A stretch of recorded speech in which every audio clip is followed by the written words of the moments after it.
The 7 lesson plan format that presented emphasizes 7 components like elicit, engage, explain, elaborate, evaluate, and extend.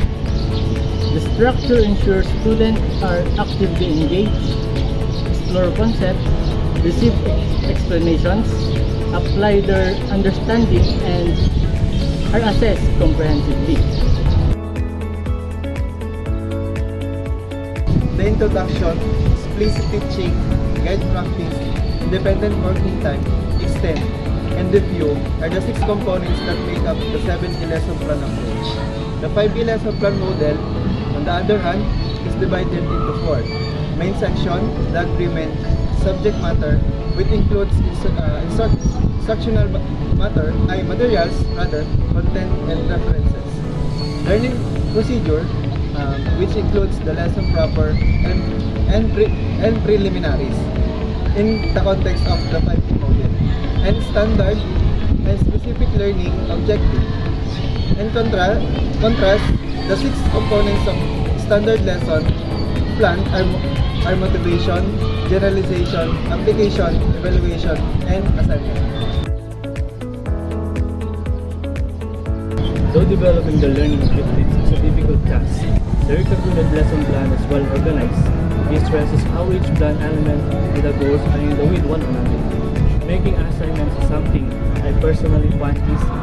One of the most important parts of lesson planning is creating learning objectives that work. Securing congruence between the plan and the objectives is essential for effective instruction. Even though some it is fine, I find it intimidating and it seems to be rather simple to create, thus the align with these goals. In my experience, additionally, the 7 lesson plans models the most hard to design out of the 3 sample lesson plan types. The intricacy is system for the requirement for broad knowledge and expertise, which we may not have entirely. The final 2 models are easy to create and understand, especially with a given sample. 7 lesson plan looks to be more complicated than the other 2 types.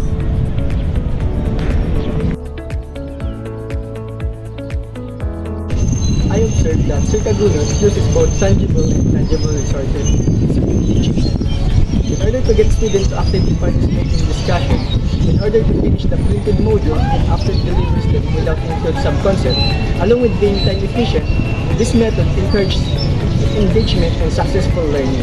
Teaching methods used by Circagunos are dynamic and incorporate both intellectual and material resources. He encourages students to participate actively in their education by dispersing printed modules in purposely gaps.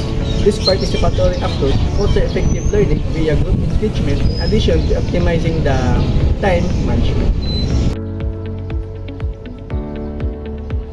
Influence of the lesson plan from the intended learning outcomes to the supporting activities and assessment is it starts from the first part of the lesson plan, which is learning objectives, which is learning outcomes, assessments, and activities were aligned from the learning outcomes to ensure that the student constantly comprehend the abilities and acknowledgement they will apply.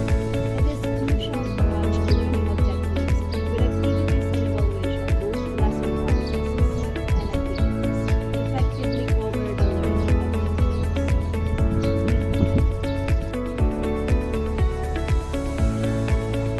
While I construct my lesson plan, I encountered some challenges while doing it. First, I use a mobile phone because I cannot afford or borrow on my friends because they also using their own laptops and doing their own lesson plan. Second, construct of the lesson plan objective because I need to align my objectives for the target learning and how I execute my lesson plan to meet my objectives throughout my session. Third, this activity because of I need to think corporate and fun activities that students will appropriate or participate activity because I need to make also my instructions materials for my demo teaching.